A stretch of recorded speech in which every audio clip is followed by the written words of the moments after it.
nome é Milena Rodrigues de Oliveira, eu sou pesquisadora de festas e irmandades no século XIX em São Luís do Maranhão. Nesse vídeo eu pretendo comentar sobre as festividades da Quaresma e Semana Santa que acontecia principalmente na segunda metade do século XIX. E eu quero dividir em 3 momentos: economia do Maranhão no século XIX, irmandades, o que seriam as irmandades, como é que as pessoas participavam dessas irmandades, a quantidade de pessoas que participavam, né? E no terceiro momento eu vou comentar das irmandades da Quaresma, quais eram elas, qual era o segmento, qual era o grupo que participava dessas irmandades. Então eu vou comentar desses 3 momentos, né? Vou comentar por etapas. Já que a gente está falando de festividades da Quaresma, o que seria isso? Na Igreja Católica, o tempo da Quaresma decorre desde a quarta-feira de cinzas até a solenidade de Domingo de Ramos, decorrendo assim os 40 dias da Quaresma. A semana que precede a Páscoa é chamada pela tradição de Semana Santa. Tá? Então, nesse período da Quaresma, nós vamos ter uma grande variedade de festividades que vão estar relacionadas a esse período. E no século XIX havia muita pompa, havia uma organização muito grande em torno dessas festividades, né? Então as pessoas se arrumavam, se preparavam durante muito tempo para poder participar dessas festividades. Bom, mas o que estava acontecendo no Maranhão no século XIX em termos econômicos que fez com que essas pessoas elas tivessem condições financeiras de poder se arrumar para essas festas, de realmente ter condições para poder financiar essas festividades? Bom, a produção do algodão ela foi estimulada pela Segunda Guerra de Independência dos Estados Unidos. Essa Segunda Guerra ela aconteceu entre 1812 e 1815. Então o Maranhão ele aproveitou esse momento que os Estados Unidos saiu da produção de algodão e aí o Maranhão entra e vai fazer com que essa produção ela aumente bastante. Quando a guerra terminou, a província não podia competir com os Estados Unidos. Isto possibilitou a ascensão de outras atividades, como a cana-de-açúcar. Porém, o algodão ele não deixou de ser produzido. Então, nós vamos ter 2 atividades econômicas muito importantes: o algodão e a cana-de-açúcar. E este crescimento possibilitou o alargamento da região da Praia Grande. Mário Meireles, no seu livro, ele fala que nessa época nós vamos ter um aumento dos sobradões, nós vamos ter a construção da Rua do Trapiche, tá? Então nós podemos dizer que é um momento de auge econômico, né, da sociedade ludovicense.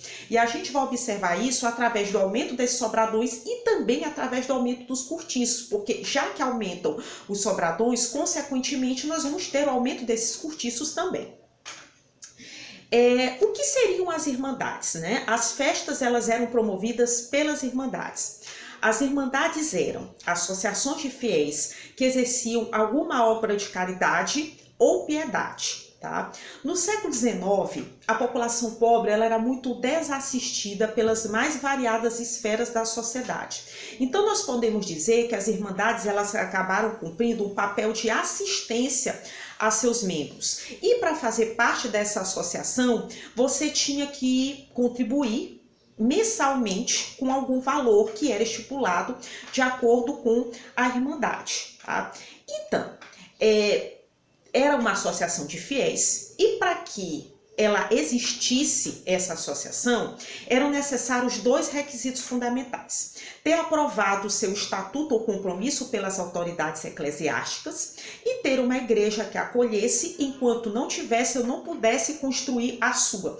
Então, se um grupo de fiéis, de irmãos, quisessem ter uma irmandade, eles precisavam ter uma sede, eles não precisavam ter a própria igreja, eles poderiam alugar uma igreja, alugar um local dentro da igreja para ter uma sede.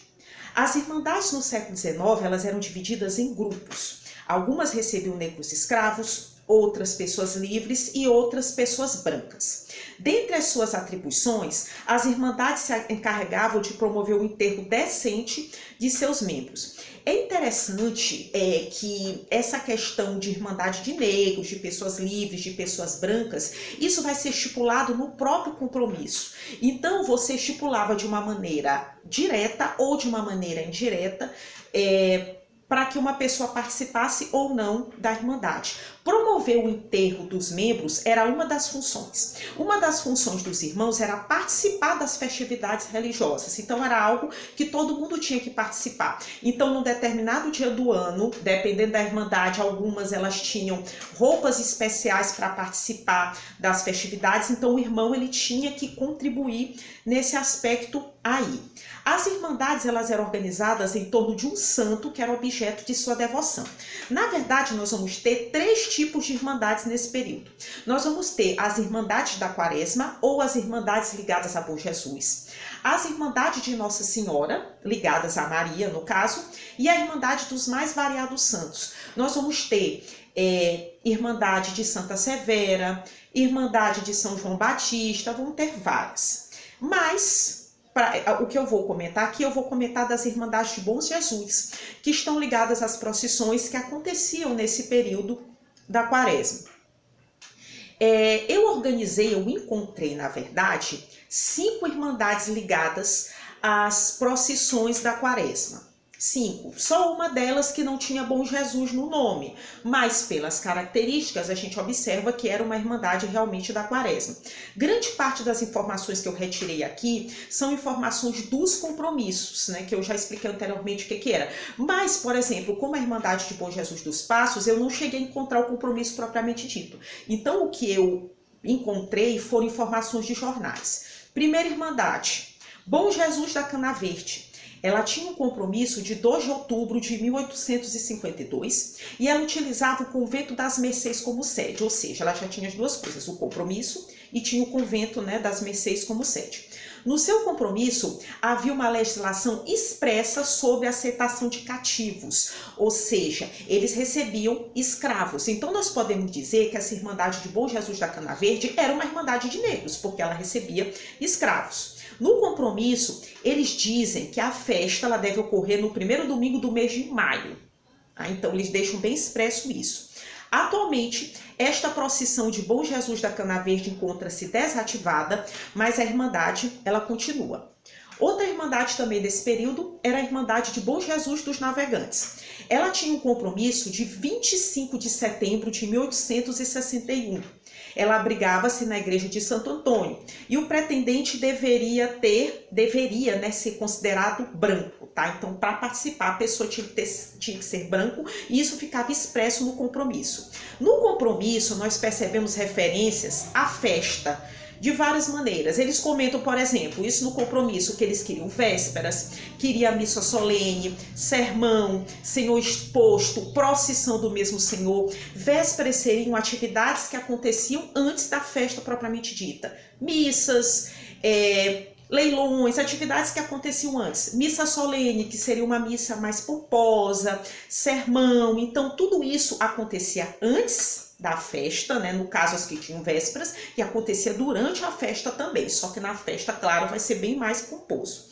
Acontecia na sexta-feira da Quaresma, isso está expresso no compromisso, em que se celebra 7 dores de Nossa Senhora ou Domingo de Ramos. Então, no caso de Bom Jesus dos Navegantes, eles estabelecem 2 datas, sexta-feira da Quaresma ou Domingo de Ramos. Na atualidade, a Irmandade tem capela própria e a procissão continua acontecendo.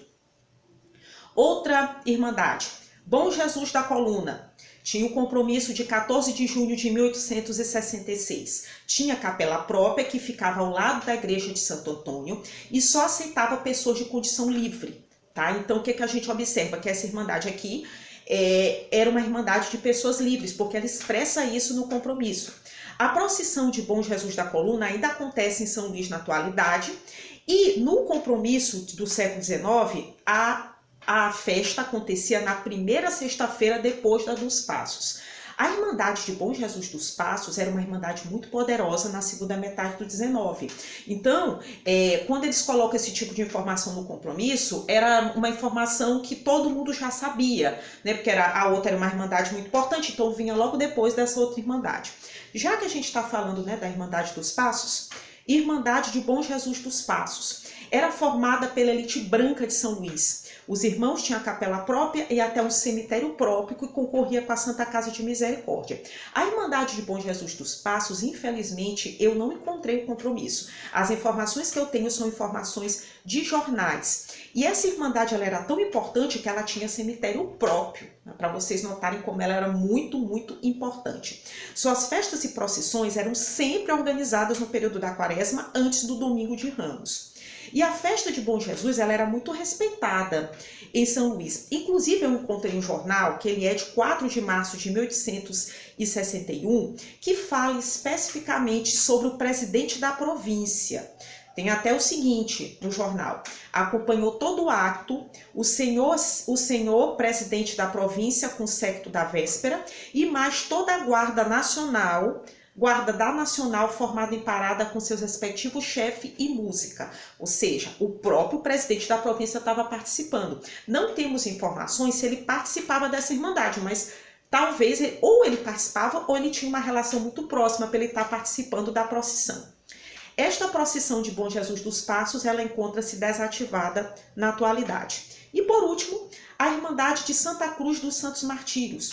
Ela tinha um compromisso de 24 de novembro de 1851 e seu principal fim era a veneração da Santíssima Cruz do Senhor Jesus Cristo.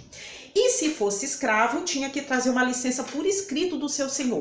Então, no compromisso, está dizendo que se a pessoa for escrava, ela pode trazer uma licença por escrito, que aí ela pode participar. Então, nós podemos dizer que é uma irmandade considerada de negros. Esta irmandade estava localizada na Igreja de Santana e dava um grande destaque no seu compromisso à procissão. Mais precisamente no compromisso, tem 7 artigos detalhando como é que deveria se acontecer a procissão. Inclusive, nesse compromisso, eles colocam que deveria ter andor, né, na procissão, que deveria ser levado para os mesários, que era um cargo muito importante da Irmandade, né, que o andor deveria ser levado pelos mesários, como também o procurador tem um fim em destaque. Então, o que a gente observa? Que para essa Irmandade, a procissão ela era muito importante, eles faziam questão de detalhar como essa procissão ela deveria acontecer. Então, essas foram as Irmandades de Bom Jesus que eu tive a oportunidade de encontrar na segunda metade do século XIX, né? Todas elas tinham suas características próprias, tinham um grupo próprio que participava, né? Então, eram muito importantes e elas representavam toda a pompa relacionada às irmandades de Semana Santa que ocorriam na segunda metade do século XIX.